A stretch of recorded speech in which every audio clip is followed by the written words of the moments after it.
Assalamualaikum warahmatullahi wabarakatuh. Selamat malam semuanya.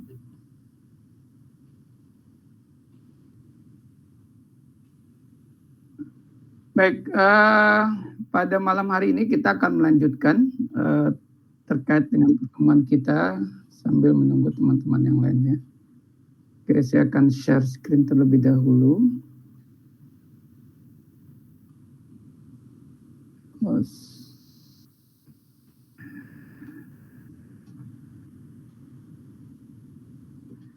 Sudah terlihat teman-teman materinya? Sudah, Pak. Ya, baik.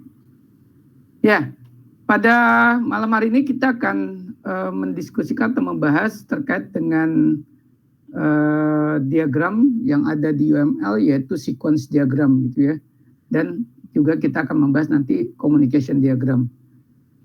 Nah, ini adalah salah satu diagram yang menjadi diagram yang akan menjadi dasar untuk berkomunikasi antara seorang sistem analis dengan programmer gitu ya, di mana nantinya diagram ini akan menjelaskan berbagai hal yang ada di dalam use case diagram berdasarkan objek-objek apa saja yang nantinya akan dijalankan dalam program gitu ya.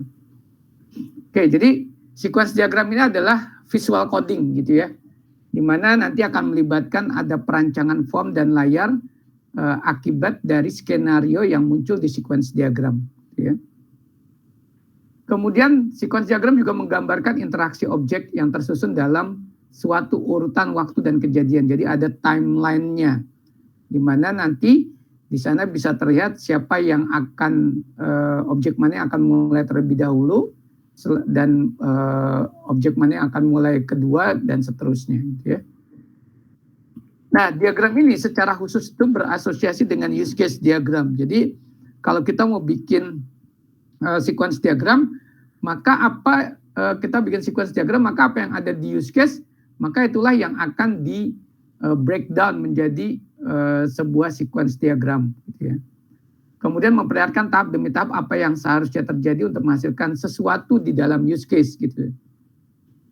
Kemudian sequence diagram dapat merubah atribut atau metode pada kelas yang telah dibentuk oleh kelas diagram, bahkan menciptakan sebuah kelas baru. Jadi nanti kalau kita bikin sebuah sequence, maka metode yang mengalir antara satu objek dengan objek yang lainnya itu akan menjadi metode di kelas diagram dari objek yang bersangkutan. Nanti kita akan lihat ya. Kemudian sequence diagram memodelkan aliran logika dalam sebuah sistem dengan cara yang visual gitu ya. Jadi memang kita tidak bisa melihat source code-nya di sini. Jadi kalau kita bikin program, kita membayangkan di sini kelihatan source code ya, tapi secara visual dia akan kelihatan interaksi antara satu objek dengan objek yang lain. Nah, sequence diagram sendiri biasa digunakan untuk tujuan analisa dan desain gitu ya. Nah, kemudian fokus pada identifikasi metode di dalam sebuah sistem. Jadi perilaku yang akan ada di dalam sequence ini nanti akan bisa dipasang di dalam metode di masing-masing kelasnya. Jadi kalau kemarin kita bicara kelasnya apa, pintu misalnya ya, pintu itu bisa menutup, bisa membuka gitu ya. Nah itu menutup dan membuka itu dihasilkan dari setelah skenario di dalam sequence diagramnya itu terbentuk. Kemudian sequence diagram biasanya dipakai untuk memodelkan yang pertama deskripsi tentang sistem yang ada pada sebuah atau beberapa use case, dan yang menggambarkan hubungan antara use case dan aktor. Kemudian bisa juga kita menggambarkan logika dari metode ya, operation, function atau prosedur, atau logika dari services ya yang bersifat high level method. Nah, kemudian untuk komponen sequence diagram atau simbol yang biasa digunakan di dalam sequence diagram, ada gambar yang berbentuk stick figure ya. Ini adalah aktor nih. Kemudian ada yang berbentuk seperti ini ya. Ada lingkaran, kemudian ada garis di sebelah kirinya, ada garis horizontal dan ada garis vertikal. Seperti ini namanya boundary. Ya. Kemudian ada lagi yang berbentuknya seperti ini ya. Lingkaran dengan arah panah mengarah ke kiri gitu ya. Ini adalah control class disebutnya. Kemudian yang berbentuknya lingkaran ada garis horizontal di bawah, ini yang disebut namanya entity class. Ya. Nah ini ya yang nanti menggambarkan table. Kemudian di dalam sequence diagram juga ada istilah namanya object message gitu ya. Jadi bagaimana menggambarkan pesan atau hubungan antar objek yang menunjukkan urutan kejadian yang terjadi. Nah ini jadi ketahuan nih kalau misalnya anggaplah dari objek satu ke objek yang berikutnya ini berjalan, maka objek ini anggaplah ini yang pertama. Nanti kalau di bawahnya ada berjalan lagi gitu ya atau mengirimkan message lagi, maka ini dianggap kegiatan yang berikutnya dan seterusnya. Kalau yang modelnya dia berbalik seperti ini namanya message to self atau recursive gitu ya. Jadi biasanya ini kejadian pada saat dia ada di control class gitu ya, misalnya hitung total, kemudian hitung jumlah dan sebagainya. Ada lagi return message gitu ya, menggambarkan pesan atau hubungan antar objek yang menunjukkan urutan kejadian yang terjadi terkait dengan nilai pengembalian dari sebuah message gitu ya. Jadi ada nilai kembali returnnya apa. Nah kemudian ini lifeline-nya pakai garis putus-putus seperti ini. Nah di dalam sequence diagram ada 3 jenis kelas gitu ya. Ada namanya boundary class, ada control class, dan ada entity class. Jadi kalau boundary ini teman-teman membayangkannya adalah yang akan berinteraksi dengan aktor secara langsung atau biasa dikenal dengan user interface gitu ya. Bisa dalam bentuknya form ya, inputan gitu ya, atau UI gitu ya. Ini masuk ke dalam ranah yang disebut namanya boundary class. Nah kemudian yang kedua adalah control class. Control class ini adalah kelas yang berhubungan dengan pemrosesan, penghitungan, kalkulasi, komputasi atau query. Jadi kelas yang diperuntukkan untuk menjadi interface antara boundary dengan entity yang biasanya juga bisa diisi dengan bagaimana data itu diproses, kemudian proses melakukan perhitungan atau kalkulasi atau komputasi atau bahkan query gitu ya. Kemudian entity class ini adalah justru yang berhubungan dengan data atau penyimpanan data. Nah ini yang nantinya kita mengambilnya dari kelas diagram. Nah ini sebagai sebuah contoh dari sequence diagram nih ya, bentuknya kalau teman-teman pakai red koda nggak ketemu nih yang model begini nih gitu ya. Ketemunya semuanya kotak, itu nggak masalah juga ya. Jadi sebagai objeknya itu dalam bentuk kotak semua. Nanti tinggal kita kasih nama, kalau memang kotak ini kita mau buat namanya boundary class ya kita kasih form. Kalau control class kita kasih awalan kontrol. Kalau misalnya yang modelnya dengan nama file seperti ini berarti entity class gitu ya. Nah cara membaca ini artinya aktor bagian pembelian gitu ya mengirimkan message dengan nama entry SPP gitu ya. Jadi entry SPP kemudian ke dalam boundary class namanya form SPP. Nah di dalam form SPP ini ya mengirimkan message nih entry SPP ke sebuah kelas namanya control class control SPP. Kemudian entry SPP mengirimkan message ke entity class supplier dengan message namanya find kode supplier gitu ya. Nah pada saat dia cari ke supplier ketemu, maka ada nilai kembalian nih. Ini harusnya yang betul adalah di garisnya putus-putus nih teman-teman ya. Kalau nanti cari pakai garis putus jadi display supplier, jadi menampilkan data suppliernya. Kemudian di sini juga kirim lagi ke form karena kan untuk menampilkan data supplier itu kan adanya di form ya, di layar gitu ya, maka dikirim lagi ke layar. Nah, kemudian pada saat kontrol SPP mengirimkan message berupa find kode barang, maka dari barang dia mengirimkan display barang ke kontrol SPP gitu ya. Nah, kemudian ditampilkan display barang. Nah, kemudian ini yang disebut namanya self message gitu ya, di mana di sini menghitung jumlah, menghitung total. Kemudian nanti si aktor akan mengklik nih tombol save SPP, maka form mengirimkan message ke control class save SPP, kemudian control class SPP ini mengirimkan message ke table SPP untuk merekam tabel SPP-nya. Begitu juga pesan gitu ya. Nah jadi skenario ini nantinya akan bisa membentuk pada saat kita bicara tentang supplier nih teman-teman ya. Misalnya di sini ada teman-teman bisa bayangkan dengan coretan saya nih. Misalnya di sini ada kelas nama supplier gitu ya. Supplier itu isinya atributnya ada kode supplier, ada nama supplier, ada alamat supplier, ada telepon supplier, dan seterusnya. Nah, di kelas diagram itu kan ada 3 section ya. Bentar, ada yang baru join nih. Ada 3 section tuh teman-teman. Nah, maka section yang pertama adalah nama kelas, section kedua adalah atributnya. Nah, section ketiga ini metode. Nah, metodenya itu adalah kita mengambil dari kalau supplier, maka yang panahnya berujung di supplier nih teman-teman. Jadi yang panahnya jatuh di supplier, maka ini adalah menjadi metodenya si supplier. Berarti kalau di metodenya supplier, kalau kita bikin kelas diagramnya ya, ada kelas nama supplier, atributnya kode supplier, nama supplier, alamat, dan seterusnya. Kemudian ada section yang ketiga adalah berisi metode, maka diambil dari sini nih teman-teman. Berarti di sini ada sebuah metode dalam kasus ini adalah find KD-SPL, karena dia jatuhnya ke tabel supplier. Nah, jadi nanti di tabel supplier ada namanya find KD-SPL. Itu ketemu satu. Nanti kalau ada sequence berikutnya mengakses tabel supplier lagi dengan message yang berbeda, maka dimasukkan lagi tuh ke kelas diagram si supplier dengan nama sesuai dengan message yang dikirimkan, gitu ya. Oke, jadi ada yang disebut namanya box sequence diagram ya, sebuah kotak yang tampil pada posisi paling atas diagram mewakili objek, use case atau kelas. Ya. Nah ini kalau teman-teman modelnya adalah tidak dalam bentuk tadi ya boundary, kemudian control class maupun entity class, maka bisa bentuknya tuh seperti ini,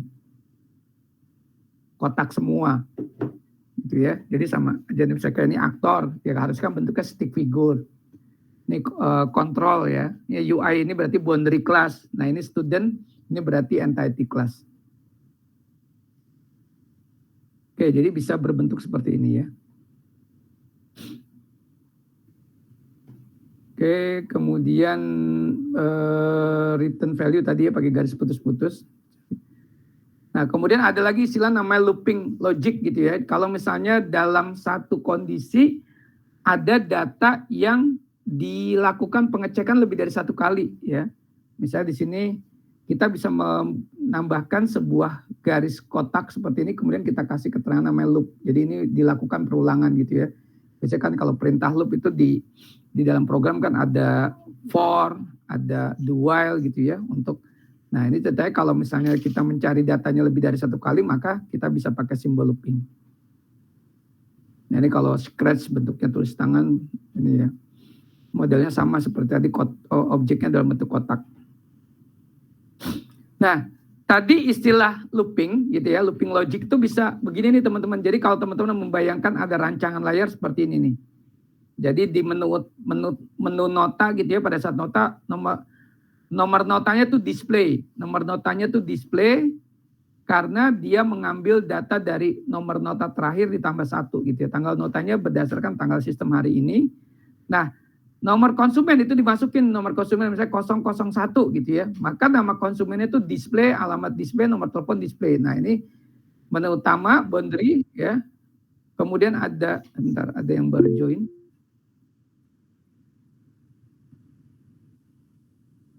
Bentar. Tadi ada apa?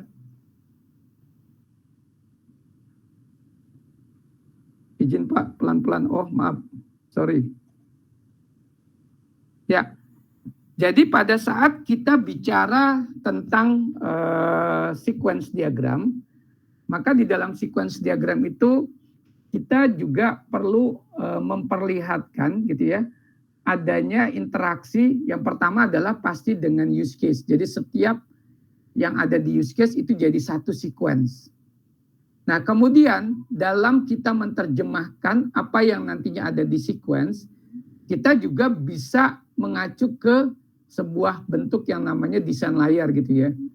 Nah, kalau di sini tuh nih ada menu nota gitu ya. Nah, menu nota nih. Jadi pada saat nomor nota itu display, tanggal nota itu display, karena dia mengambil dari database nomor terakhir ditambah dengan 1. Kalau tanggal ini adalah, kalau display itu maksudnya dia mengambil tanggal sistem komputer hari ini, maka ditampilkan. Nah kemudian nomor konsumennya itu di input nih untuk mencari siapa sih namanya, alamat dan sebagainya. Nah ini yang pertama menu utama connect ya, ke control class connect. Kemudian di sini ada konsumen ya, search konsumen tadi ya. Nah, kemudian di sini ada counter untuk mengambil tadi. Nah, terus kemudian ada loop. Nah, di sini nih pada saat dia memasukkan barang, ini kan dimasukinnya lebih dari satu kali ya. Habis setelah ini tampil, dia masukkan lagi nih baris berikutnya sampai nanti keluar juga total. Nah, maka ini yang dilakukan namanya loop gitu ya. Jadi kalau ada yang lain dilakukan sekali, kemudian ada satu atau dua message yang dilakukan lebih dari satu kali, maka kita masukkan dia di dalam kotak loop seperti ini.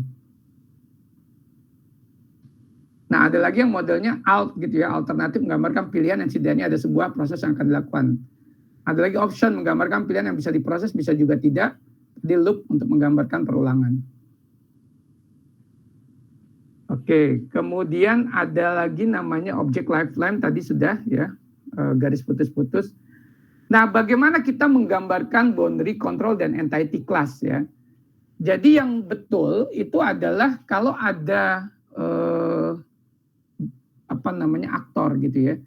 Aktor berkomunikasi langsung dengan control class itu boleh gitu ya. Ini misalnya connect gitu ya. Kemudian boundary class layar dan baru entity class. Yang ideal itu adalah begini nih. Aktor dia berhubungan dengan boundary class, dalam hal ini layar. Kemudian dia berhubungan dengan control class dan baru nanti dia berhubungan dengan entity class ya. Nah, yang salah adalah kalau tiba-tiba habis dari aktor langsung entity class nih teman-teman. Ya, jadi aktor langsung terhubung dengan database. Padahal yang terhubung dengan database itu sebenarnya adalah si control class ini. Karena dialah yang menjadi perantara antara boundary nantinya dengan entity class. Jadi nggak boleh nih, ininya ada di depan gitu ya. Oke, bagaimana kita melihat studi kasus ATM dari kasus-kasus sebelumnya ya. Jadi kalau teman-teman lihat di studi kasus ATM ini kan waktu itu kan ini ya use case-nya ada memasukkan kartu, kemudian include memasukkan PIN gitu ya. Kemudian yang berikutnya adalah mengecek saldo, kemudian mentransfer uang, mengambil uang dan melakukan logout. Nah, jadi kalau misalnya kita punya use case diagram seperti ini, maka kalau kita hitung di sini ada 6 ya, memasukkan kartu, memasukkan PIN, mengecek saldo, mentransfer uang, mengambil uang, dan melakukan logout, maka ya berarti akan ada 6 buah sequence nih teman-teman. Masukin kartu, prosesnya dibuat skenario sequence-nya. Masukkan PIN juga sama, mengecek saldo sama, mentransfer uang, mengambil uang, sampai dengan melakukan logout. Nah, kita lihat dari yang pertama, memasukkan kartu. Nah, ini nih, pengguna memasukkan kartu ya. Ini ke dalam kotak kartu nih. Kemudian dia validasi kartu, proses validasi kartu di control class. Kemudian dia panggil lagi menu PIN. Jadi ini boleh nih kontrol ketemu boundary gitu ya. Yang nggak boleh adalah kalau dari pengguna langsung ke entity class. Nah, kemudian di sini ada alt nih, kartunya valid, bisa ya bisa tidak ya. Berarti ini salah satu akan bisa dieksekusi. Kalau enggak ya tidak gitu ya. Kalau ya ditampilkan, kalau tidak maka kartunya dikeluarkan dari mesin TM gitu ya.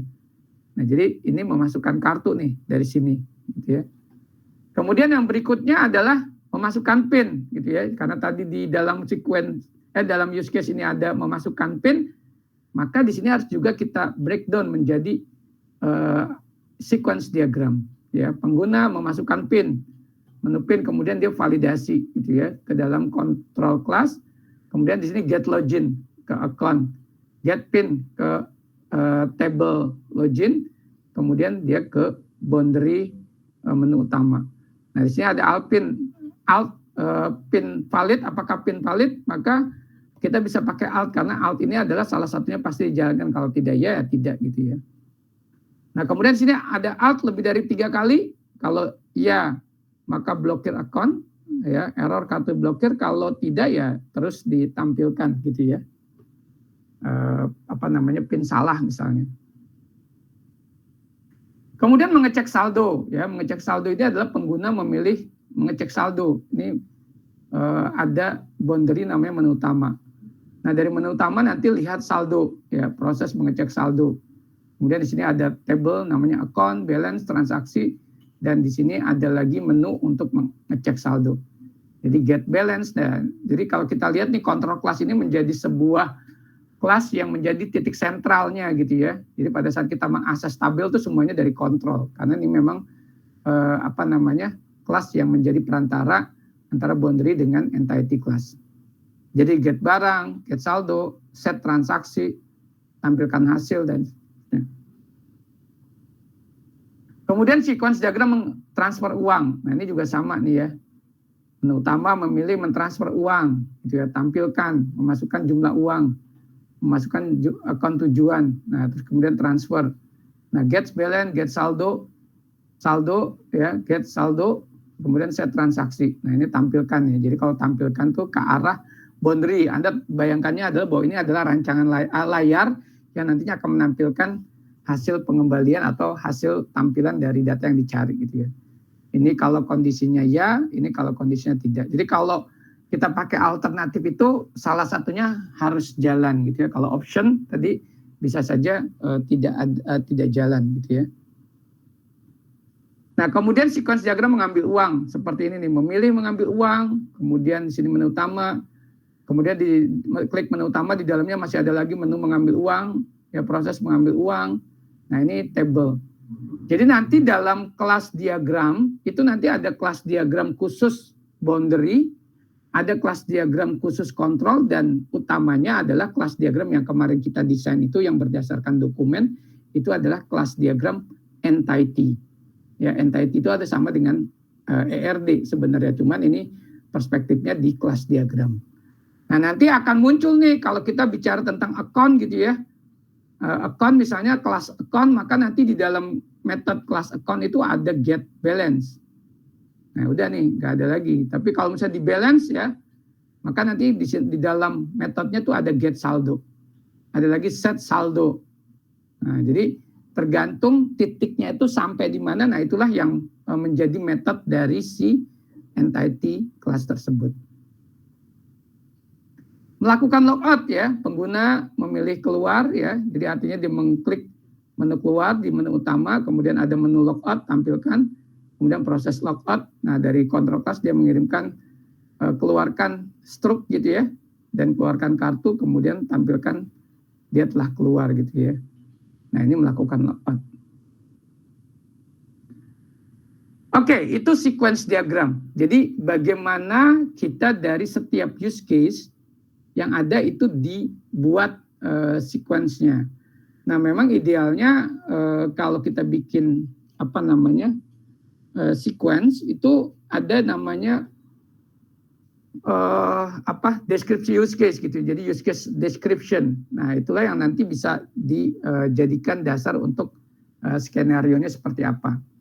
Nah, sekarang bagaimana communication diagram? Kalau communication diagram itu sebenarnya menggambarkan interaksi antar objek seperti sequence diagram, tetapi lebih menekankan pada peran masing-masing objek. Jadi sebenarnya dia sequence diagram cuma dengan view yang berbeda gitu ya. Nah, jadi cara tampilannya aja, tapi sebenarnya maksudnya sama. Nah, ini adalah sama dengan ini ya, objek atau kelas, atau bisa juga menggunakan format kalau si aktor itu bentuknya stick figure. Kemudian kalau boundary ya, tadi ada garis panah horizontal dan vertikalnya. Gitu. Kalau dia bentuknya adalah control class, ada panah yang seperti melingkar gitu ya. Nah, jadi kita ambil sampelnya, nah ini sebagai contoh nih ya. Nah, seperti ini nih. Nah, ini dapat dari mana? Sebenarnya dari sequence. Nah, jadi kita ambil contohnya seperti ini, teman-teman. Jadi, dalam communication diagram kita perlu menyiapkan ini nih, nomor urut ya. Method name, parameter nomor urut bisa diganti dengan urut A, B, C, D gitu ya. Menggambarkan urutan pengiriman message. Nah, sebentar, ada yang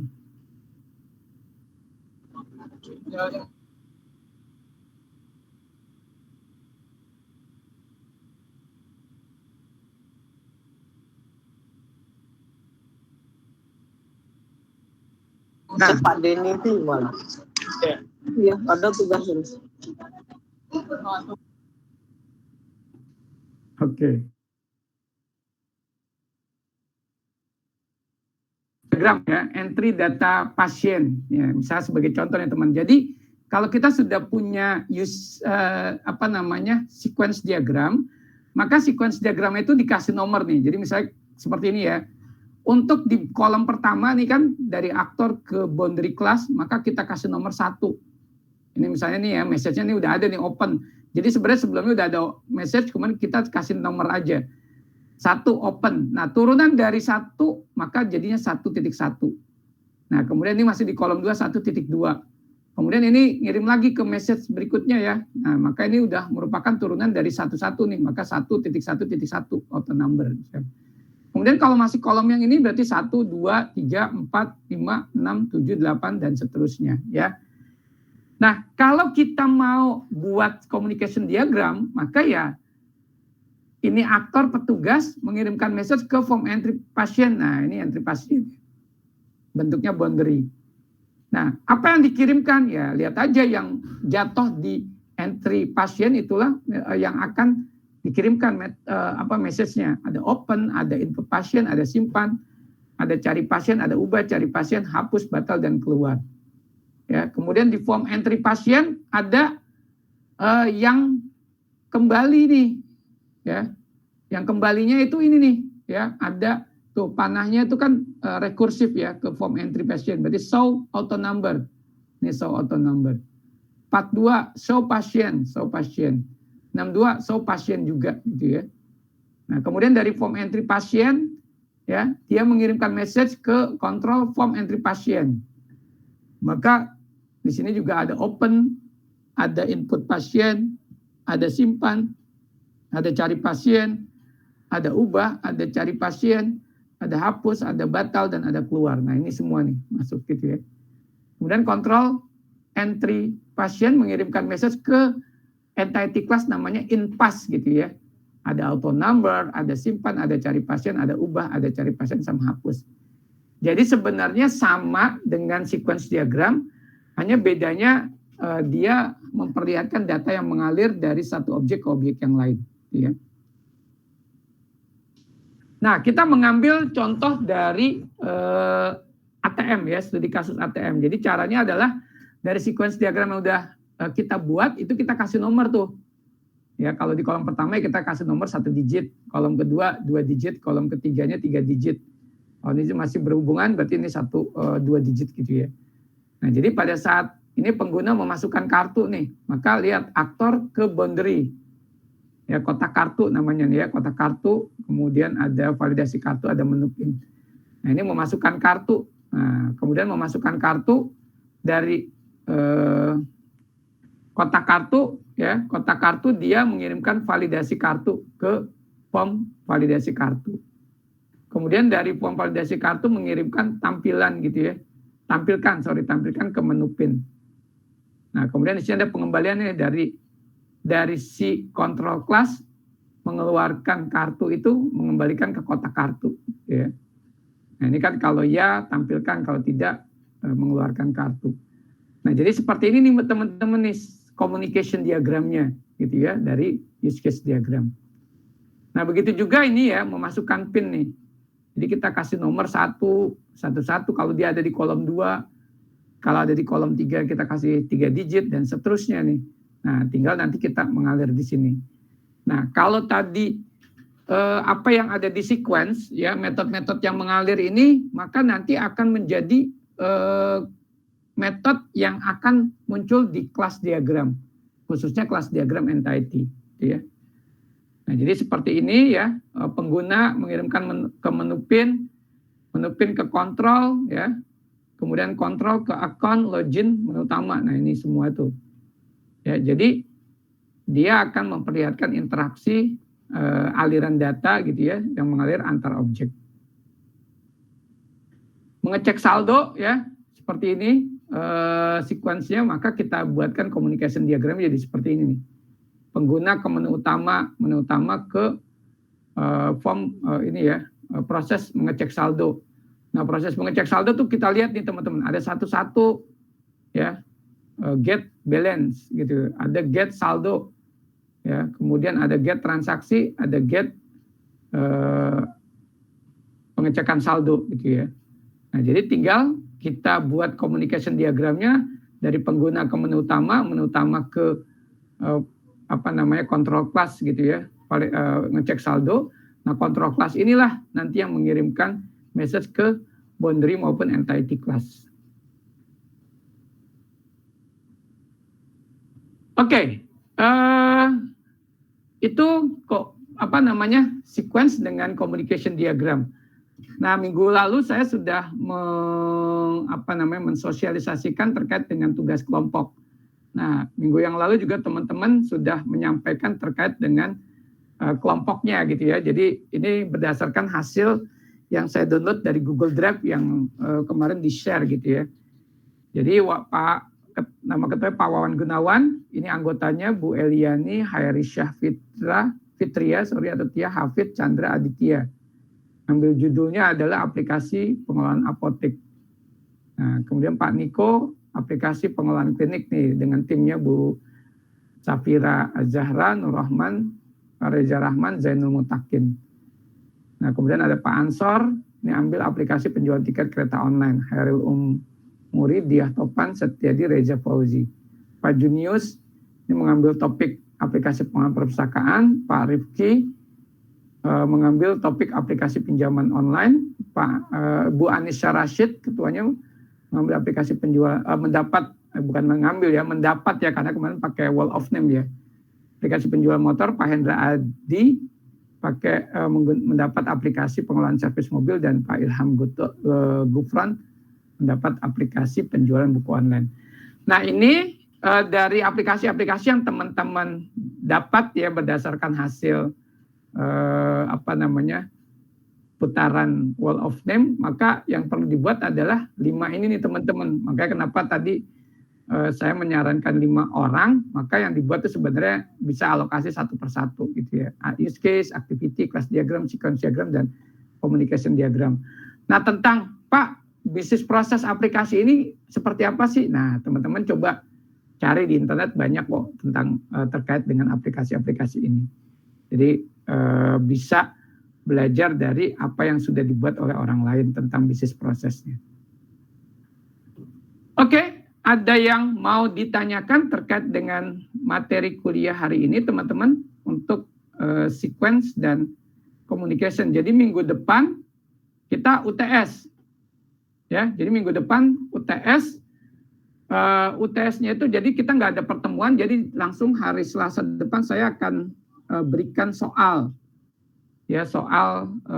studi kasus, kemudian teman-teman kerjakan dalam durasi waktunya adalah 1 minggu, gitu ya, 1 minggu untuk dikumpulkan dalam bentuk bukan print out ya, dalam bentuk PDF gitu ya, yang menggunakan tools menggambar gitu ya. Jadi silakan teman-teman gambar apa yang diperlukan. Jadi nanti yang diminta adalah akan ada bisnis proses yang tentunya digambar menggunakan use case dan activity. Kemudian ada dokumen yang nanti teman-teman boleh gambar pakai ERD, boleh pakai kelas diagram tanpa metode, boleh. Udah. Kalau pakai ERD dulu kalau yang di UTS ya, ERD plus dengan nanti bikin LRS. Udah sampai di situ. Untuk UTS gitu ya. Nggak sampai sequence, nggak sampai communication diagram. Jadi cukup teman-teman membuat use case dan activity plus dengan ERD dan sampai dengan LRS. Itu UTS-nya. Ada yang mau ditanyakan? Silakan Pak Niko. Pak, maaf, ini saya masih agak kurang paham nih Pak, cara penggunaan buat yang lingkaran-lingkaran tadi Pak. Lingkaran yang disebut namanya boundary, control, dan entity ya? Iya, mungkin boleh satu contoh aja Pak dari satu yang udah pernah dibuat itu Pak sebelumnya di PPT.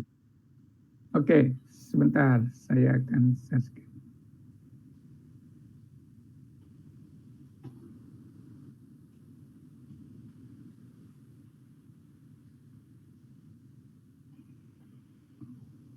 Oke, jadi begini, kalau teman-teman membayangkan gitu ya tentang namanya boundary class gitu ya. Jadi sebenarnya kalau tadi ada desain begini nih.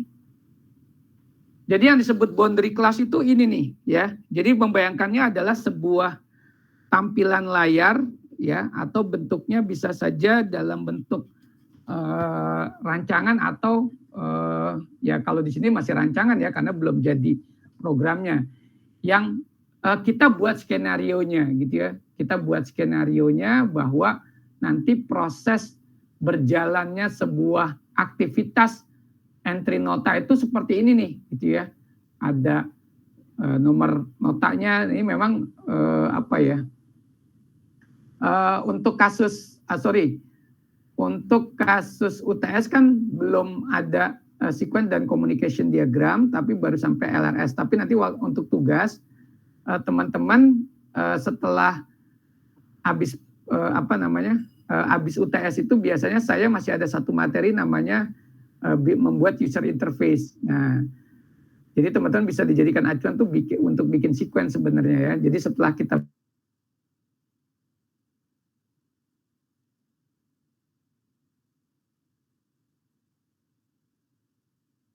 nyale atau display dari berdasarkan nomor nota terakhir ditambah dengan 1 gitu ya. Kemudian tanggal notanya adalah tanggal sistem hari ini, berarti display juga.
Muncul di LRS itu, kalau nanti manajemen ini akan jadi table, maka nanti akan muncul di sini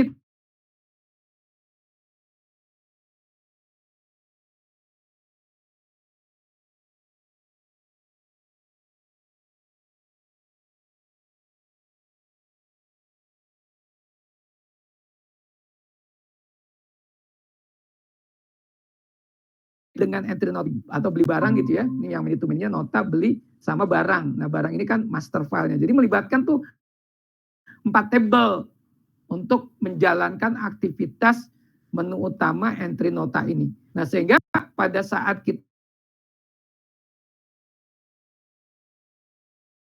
maka yang perlu dilibatkan hanya 4 table ini. Mungkin saja pada saat gambar ERD-nya tuh gambarnya tidak hanya 4 table ini, tapi banyak gitu ya. Maka tetapi pada saat kasus kita mengentry nota hanya ini yang terlibat. Makanya kita gambarkan ini sebagai entity class. Gitu. Jadi entity class-nya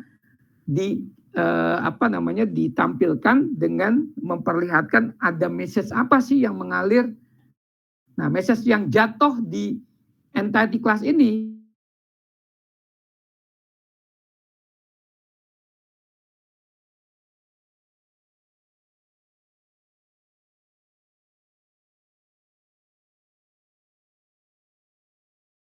nota dan seterusnya. Action yang ketiga namanya method, maka di sini metodenya tuh diisi dengan nama counter. Gitu. Kalau yang ini adalah get barang, ini save item dan seterusnya. Jadi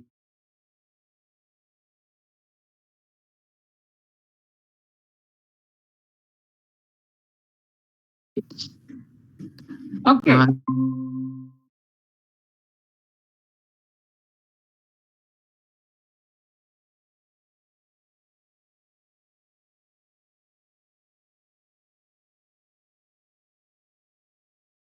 kasih, Pak. Oke, terkait dengan UTS ada yang jelas ya. Jadi soalnya ada bisnis proses gitu, ada soal ceritanya, maksudnya ada cerita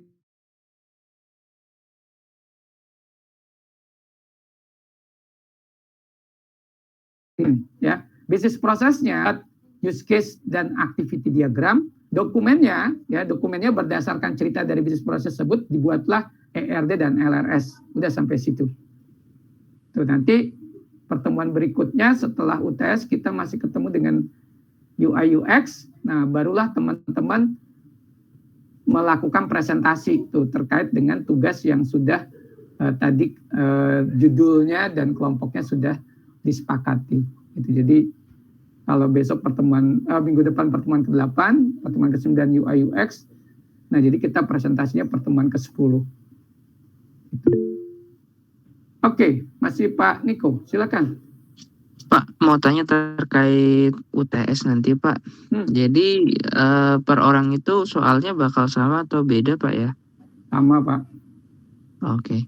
Iya, sama aja, Pak. Tapi jangan copy paste atau bahkan ganti nama ya. Saya bisa tahu nih, oh ini gambarnya sama ini mah, gitu.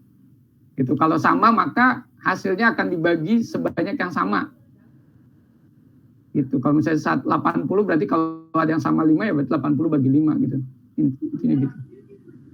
Pak, kalau misalkan kita diskusi gitu gimana, Pak? Oh iya, kalau diskusi boleh tapi ya gambarnya sendiri-sendiri gitu, atau misalnya dalam bentuk scratch tapi digambar sendiri-sendiri.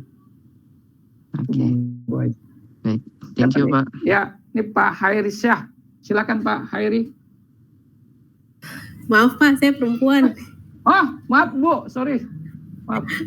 Bapak maaf, kalau di e-learning itu kan UTS-nya Rabu 23 November 22 Pak. Oh, 2022. iya. Itu belum diganti, iya, Bu. Untuk soalnya nanti diupload ke situ ya Pak? Ya.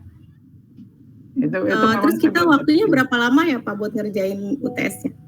1 minggu. 1 minggu UTS. Atau gini, saya akan coba, ini hari apa ya? Rabu, hari Selasa ya. Besok akan saya submit deh, tapi tetap dikumpulkannya berarti Selasa depan, Senin depannya lagi gitu ya. Supaya teman-teman punya banyak. Tapi ya ini, saya posting aja. Cuma nanti pokoknya dikumpulkannya berarti kalau minggu depan itu tanggal 16, ya anggaplah itu UTS-nya gitu, nanti presensinya tanggal segitu. Tapi nanti dikumpulnya itu tanggal 22 Mei. Itu Bu. Oke Pak, siap Pak. Makasih Pak. Ibu maunya kan diposting besok gitu ya, soalnya gitu kan, biar bisa mulai dikerjain ya. Maunya besok apa mulai minggu depan dipostingnya? Lebih cepat lebih baik. Oh, setuju. Kalau besok bisa 2 minggu Pak. Iya, tapi kita lihat aja, biasanya di ujung-ujung tetap aja nih ntar ada yang injury time juga ngerjainnya. Ya udah nggak apa-apa, besok saya posting soal UTS-nya. Kemudian minggu depan pas hari Selasa berarti kita tidak ada pertemuan. Jadi teman-teman presensi UTS. Jadi seolah-olah hari itu tuh UTS, gitu ya. Tapi terus habis itu melanjutkan pekerjaannya nanti dikumpulkan lagi tadi ya tanggal 22 Mei, gitu ya. Wah ini pas hari kebangkitan nasional. 20 Mei ya kebangkitan nasional ya. 22 Mei, sorry. Itu untuk UTS.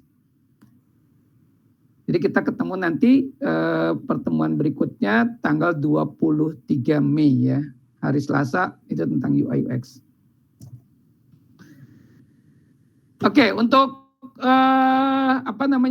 tugas kelompok ada yang mau ditanyakan juga? Silakan. Kemarin waktu milihnya pakai wall of name ya? Waktu ngundi?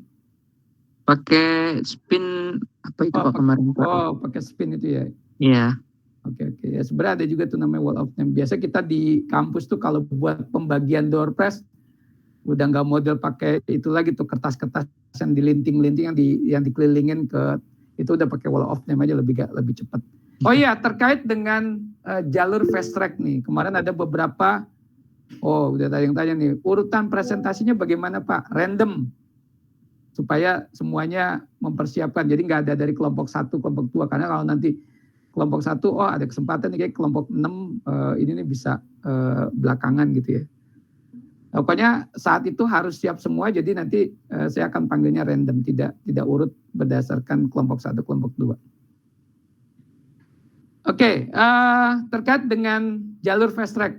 Kemarin di sini kayaknya ada Pak Rifki ya. Kemarin Pak Rifki udah berhasil tuh, alhamdulillah sudah tembus jutif ya.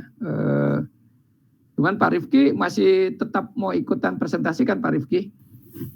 Siap, ikut Pak. Oh ikut, oke. Ya, jangan ditinggal karena ketua itu kan ketua tim, ntar kalau ketuanya hilang, ntar tim yang lain bisa kabur nih. Temen yang ya, nulis itu Pak. Jadi teman-teman kalau ada yang mau ambil jalur fast track, saya masih bisa menunggu sampai sebelum UAS gitu ya. Minimal ada LOE ya. LOE-nya dapat ya. Nanti saya akan bikin mungkin minggu depan ya, saya akan bikin Google Form khusus buat teman-teman yang mau ambil jalur fast track. Kalau udah dapat LOE maka nanti di entry di situ, sehingga saya punya data. Jadi misalnya kayak di sini Pak Rifki udah dapat, maka nanti Pak Rifki ngisi di Google Form itu, sehingga saya punya pegangan siapa saja nih teman-teman di kelas ini yang ambil jalur fast track gitu ya. Gitu. Jadi saya mempersilahkan gitu ya kalau memang teman-teman berniat untuk ambil jalur fast track tersebut. Minggu depan, setelah UTS saya bikinin Google Form buat isian menginformasikan. Tapi yang ngisi hanya boleh yang sudah dapat LOE, yang belum misalnya baru draft atau apa, yang nggak boleh ngisi karena dianggap belum diakui kalau belum ada LOE dari penerbit jurnal, gitu ya. Oke, ada yang mau ditanyakan?